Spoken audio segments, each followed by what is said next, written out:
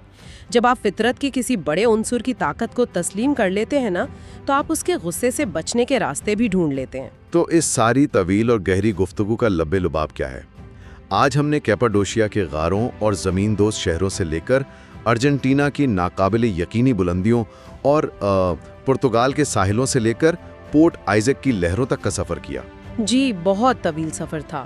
میرے خیال میں ان سب کا ایک ہی واضح اور گہرا پیغام ہے کہ حقیقی فن تعمیر اور رہائش کا مطلب یہ ہرگز نہیں ہے کہ آپ کے پاس کتنی بڑی مشینری ہے جس سے آپ فطرت کو جھکا سکیں۔ تو پھر کیا ہے؟ حقیقی کمال یہ ہے کہ آپ فطرت کی زبان سنیں، اس کے مزاج کو سمجھیں اور خود کو اس کے سانچے میں ڈھال لیں۔